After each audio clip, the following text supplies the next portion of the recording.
setelah kalian mampu bermain sirkus melewati Sirotol Mustaqim, atau Yahudi dan Nasrani tadi, atau sebenarnya Allah apa sih? Saya belum menemukan. Silakan Bang Oke, Ente mungkin mau menambahkan. saya lanjut ya. Dan kalau mereka bilang bahwa kita tuh di surga akan ada kawin-mawin, ya ingat kalau pengantin itu bukan berarti kau hanya berpikir tentang kawin aja. Jangan otak kalian itu sama seperti Nabi kau kawin dengan banyak orang, dengan istri sampai 13, kau pikir bahwa perkawinan di dalam Kristen itu hanya tentang kawin dan kawin aja. Ya, perkawinan itu adalah menyatukan dua kepala, dua keluarga. Artinya kita bersatu dengan Allah. Dan kalau untuk kawin-kawin, Tuhan Yesus sudah menjawab di dalam Matius 22 ayat 29 dan 30. Ya, Yesus menjawab mereka, kamu sesat sebab kamu tidak mengerti kitab suci maupun kuasa Allah. Karena pada waktu kebangkitan, orang tidak kawin dan tidak dikawinkan, melainkan hidup seperti malaikat di surga. Kau tahu malaikat di surga itu tidak kawin. Jangan kau pikir bahwa kau kawin di surga, kau sampai di surga, terus Allahmu, malaikat pasti protes dong. Loh Allah, kita ini di sini bersama malaikat, tiba-tiba si Islam datang dari bawah, langsung kawin-kawin. Itu kan tidak masuk akal. Makanya ku tanya kau, ketika waktu kau jalan ke surga sana, sampai ke surga Allahmu, itu pertanyaan-pertanyaan kalian itu nggak dijawab sama sekali. 72 istri, Nora, ketika kau berantri, papamu sedang kawin, nenekmu sedang kawin, itu gimana?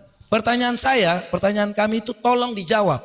Kenapa? Apa menjadi dasarnya? Dan kalian itu apa yang didapatkan ketika waktu di surga nanti? Apakah benar dapat 72 bidadari atau tidak?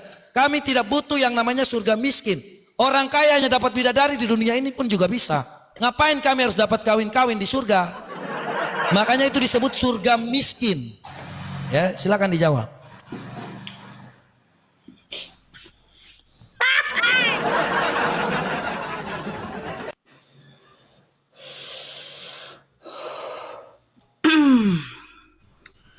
Ya. Tadi sudah terima udah. Oke. Tadi hadis yang dibawa soal 72 bidadari, tolong saya minta baca sanadnya ya.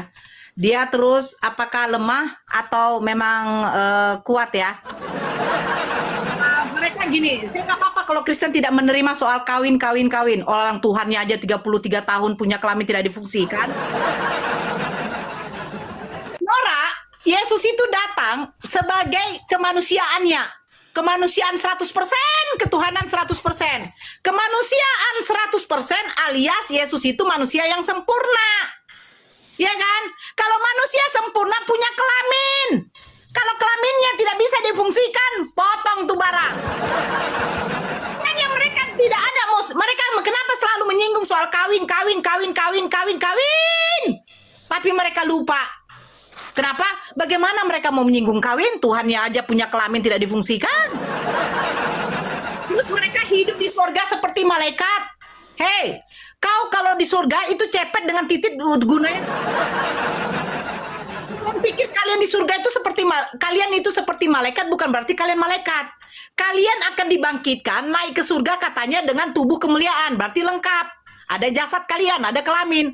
Hei, kalau misalnya seperti itu, potong itu titik, tutup itu cepet, Agatha. Fungsinya kalian punya kelamin. Saya sudah bilang Wahyu 19 nomor 7, kenapa kalian nggak bedah? Terus hadis yang kau katakan, Yahudi dengan Nasrani sebagai penggantinya. Betul. Karena Yahudi mengatakan Uzair putra Allah, terus Nasrani mengatakan Isa putra Allah, mereka akan ditempatkan di neraka jahanam. Betul. Jadi apa fungsinya neraka dengan surga? Neraka itu fungsinya untuk orang-orang kufur, orang-orang kafir yang menyekutukan Allah kayak kalian. Ya? Nah, yang diselamatkan nanti siapa? Umat muslim. Selagi dia beriman kepada Allah sebagai Tuhan, Nabi Muhammad sebagai Rasul, akan dimasukkan ke surganya Allah. Itu betul. Sekedar minta data, di mana datanya Kristen dijanjikan selamat. Kalian bukan pengikut Kristus, kalian penyembah Kristus. Kalian pengikut Kristus, setidaknya mayoritas Kristen tidak makan babi. Ini babi dihalalkan, sementara di Imamat 11 diharamkan makan babi. Yesus bersunat di dalam Lukas 2, datang Kristen tidak bersunat. Giliran Kristen bersunat, apa kata si Paulus? Orang yang menyunatkan dirinya Kristus itu sia-sia bagimu. Ya kan? Terus dia baca di Korintus. Nora, kami LGBT bla bla bla. Hei, Bu, baca itu 1 Korintus 1 nomor 1 juga. Mata pisau apa dikatakan? Itu surat Paulus untuk jemaat di Korintus. Tahu di Indonesia jangan pede kok make suratnya Paulus. Dia kalau pede pakai suratnya Paulus, tanya sama si Paulus. Galatia 3 nomor 11, kenapa hukum Taurat dikutuk? Tanya sama si Paulus, kenapa Galatia 3 nomor 13, kenapa Tuhan kau itu dikutuk? Di dalam Islam yang dikutuk itu setan, bukan Tuhan. Saya bilang, apapun kalian mengatakan surganya Islam, tidak kawin mengawin, saya tidak heran. Karena apa? Diberikan bidadari, kalian ternyata Yesus menjanjikan perempuan pelacur masuk surga. Dikasih bidadari. Ternyata Tuhan juga, Yesus menjanjikan perempuan lonte duluan masuk surga. Nah, itu jangan lupa, mata pisau. Perempuan lonte masuk surga duluan, mendahului kamu. Jadi kalau ada perempuan lonte, dia bertobat, dia duluan masuk surga. Jawab soal timbangan. Ya, masalah tadi aku tidak ada ya. Inilah, Kristen ini kuasa masuk neraka karena bahasa Indonesia ya. Aku kan nggak ada ngomong timbangan. Mana ada ngomong timbangan? Segala sesuatu di pengadilan akan dikumpulkan. Akan dikumpulkan mana lebih banyak, dosa atau pahala. Itu loh, itu semua dinilai. Nggak ada ngomong timbangan ya, nggak ada. Jadi siapa yang banyak dosa itu dimasuk neraka. Itu poinnya. Simple kok, nggak sulit, nggak sulit. Jadi habis ini tolong ya, mana dalilnya Yesus menjamin Kristen masuk surga? Udah, itu kita minta. Kalau nggak ada kita ribut. Kalau nggak ada kita ribut. Itu aja ya. Kalau nggak ada kami potong. Kalau nggak ada dalilnya kami minta. Mana dalilnya? Yesus menjamin Kristen masuk surga. Kami sudah menunjukkan dalil. Kalau tidak ada kita ribut. Ya, jangan panjang-panjang lagi nanti. Oke? Silakan. Biar jangan panjang. Biar nggak panjang kita, ya kan? Biar nggak panjang, ya kan? Kalau Islam udah jelas ya, itu minta dalilnya. Di mana Yesus menjamin Kristen masuk surga. Itu aja. Dari Lanjut. tadi ayat itu udah dikasih Efesus dibaca, Bapak. Apa isinya? Efesus. Aduh, Makanya dibaca, Pak, di cross check tadi udah baca. Udah. Oke, ini lanjut dulu, Bang. Lanjut dulu. Lanjut Oke, dulu. ini kita Santai bikin lagi, aja. Bang. Oke. Ya mau duluan Pak, Oke. silakan. Ya, ini lagi-lagi tuh nggak dijawab. Tadi katanya pahala dikumpulin, udah dikumpulin, ternyata yang nebus Nasrani dan Yahudi. Jadi kerja Tuhanmu apaan? Kagak ada gunanya.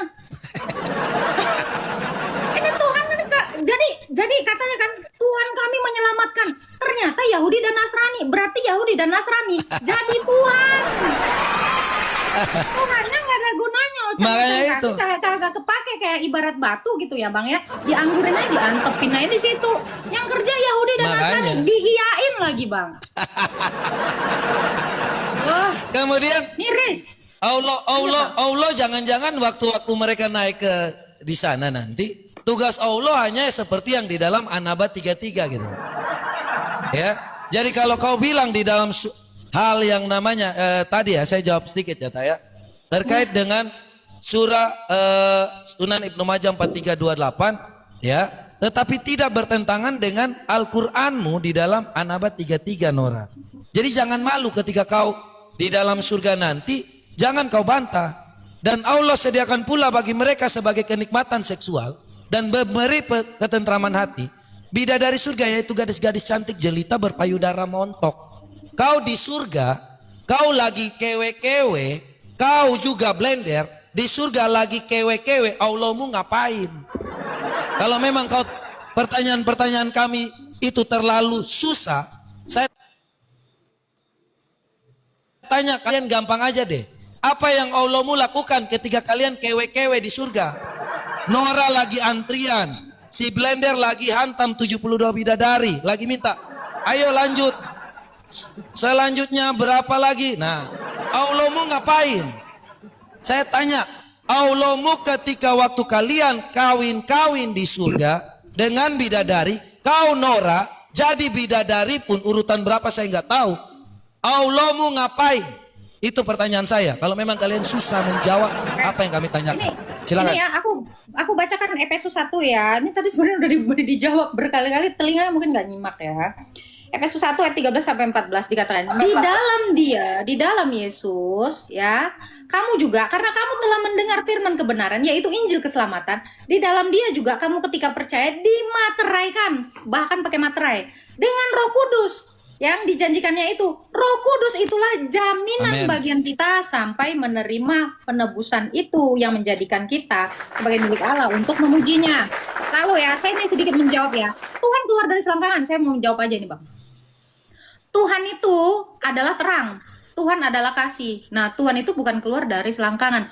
Kodrat kemanusiaan Yesus itulah yang lahir dari perawan Maria. Dan apakah keluar dari perawan Maria itu sesuatu yang najis atau yang hina? Tidak. Karena apa? Memang kodrat manusia itu semua. Setelah penciptaan Adam, itu semua mengalami repetisi melalui kelahiran. Mohon ya ditambah lagi ya literasinya, edukasinya itu ya. Nah itu ya. Tapi dalam kodrat keilahiannya, dia itu adalah terang. Dan terang itu tidak akan bisa dikontaminasi oleh apapun. Karena Allah adalah kasih, karena Allah adalah terang. Dan Yesus itu tidak pernah dikatakan dia disalib dalam keadaannya sebagai ilahi, tetapi dalam keadaannya sebagai manusia. Dipukul, diludahi atau apapun, itu adalah hal yang tidak menjijikkan. Karena itu bukan bagian dari dosa. Tetapi yang melakukan dosa, itulah hal yang sebenarnya hina dan menjijikkan di hadapan Allah. Kalau kita mau belajar jujur, ya, secara rohani, ya, itu tidak masalah. Itu yang pertama. Yang kedua, saya mau menjawab juga tentang Wahyu 19 ayat 27. Tadi seperti yang Bang MP udah dikatakan ya, dijawab itu di dalam Matius dikatakan tidak ada kawin mengawin. Yang dimaksud perjamuan kawin sama anak domba, namanya anak domba. Nah, itu adalah sesuatu yang sifatnya alegoris dan itu tidak secara letterlek dimaknai sebagai laki-laki dengan perempuan melakukan hubungan suami istri. Silakan. Tidak ada dalam kitab kami mengabarkan untuk kita akan kawin-kawin seperti kalian. Jangan kalian cari remis ketika waktu kalian sibuk dengan kawin-kawin. Kami tidak seperti itu. Kita punya Allah yang berbeda. Dan jangan kau paksakan bahwa Tuhan Yesus yang datang ke dunia ini, dia harus memakai yang namanya titiknya untuk kawin-kawin. Seperti yang dilakukan nabimu. Lihat, engkau boleh menggauli siapapun yang engkau kehendaki. Tuhan Yesus gak kayak gitu. Tuhan kami datang untuk mengajarkan kebenaran dan hidup, bukan untuk kawin dan kawin. Silakan. Sedikit bang. Tadi kan sudah saya jelaskan ya, keselamatan itu adalah ikut ambil bagian dalam kodrat ilahi. Nah, kodrat Allah itu tidak kawin. Ya kami juga tidak kawin. Itu keselamatan. Sebagaimana Allah tidak kawin, kudus, tidak berdosa, tidak mati. Itulah kondisi keselamatan.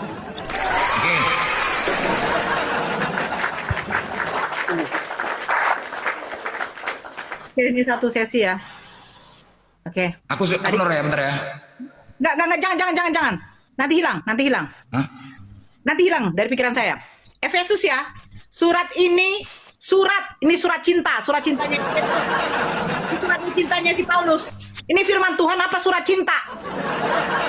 Satu surat ini daripada Paulus yang menjadi rasul Kristus Yesus karena kehendak Allah. Surat ini ditujukan kepada umat Allah di Indonesia. Surat cinta kepada umat di Efesus.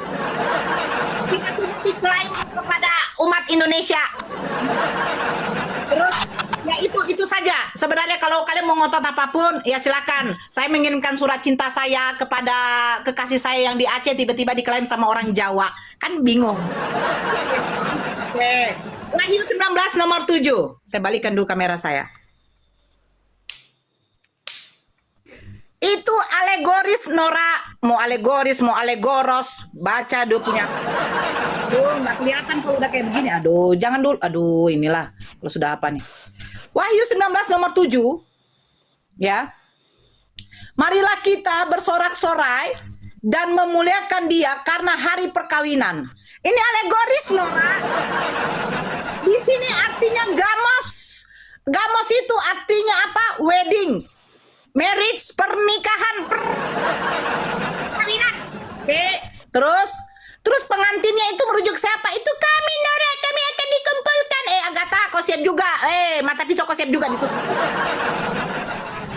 Itu pengantin merujuk kepada Gune. Gune itu artinya perempuan, istrinya, istri seorang perempuan. Ya siap-siap aja lah kalian di situ ya. Tapi jangan kalian bilang alegoris semua alegeres ya. Kalau alegoris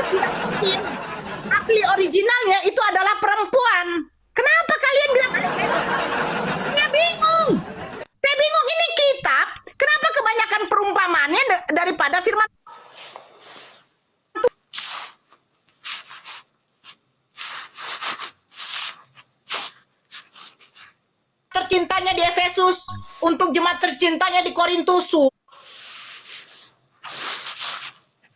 Surat kunci firman Tuhan. Tadi sudah dikatakan ya, kalau kalian mengatakan tidak seperti Nabi kalian menggauli, jangan lupa silsilah Yesus sampai ke atas Daud itu berzina. Tidak berzina dengan Batseba, tidak ada Tuhan kalian. Dan jangan lupa Agatha, Tuhan kalian itu di dalam perjanjian lama tukang bunuh. Bilangan 31 kamu baca mulai dari 35 sampai 40, Tuhan kamu mengumpulkan 32.000 perawan, 16.000-nya disediakan untuk tentara yang keluar berperang. Ini mucikari apa germo? 32.000 perempuan perawan, 16.000-nya untuk tentara yang keluar berperang. Karena Tuhan kamu memerintahkan, kumpulkanlah jarahan berupa rampasan, berupa manusia. Tuhan kamu memerintah kepada Musa mengumpulkan 32.000 perawan, 16.000-nya untuk tentara. Ini germo apa mucikari? Ya, kalau Tuhan keluar dari selangkangan itu tidak paten. Tidak keren Tuhan keluar dari lubang kima. Kodratnya sebagai manusia. Makanya saya bilang kalau kodratnya sebagai manusia itu titik fungsinya untuk apa? Enggak, tadi Agatha mengatakan Filipi ya. Di Efesus ya, Efesus 13. Itu tidak ada kata sorga. Enggak ada. Bandingkan dengan di Islam. Islam sangat jelas. Di Fusilat nomor 30.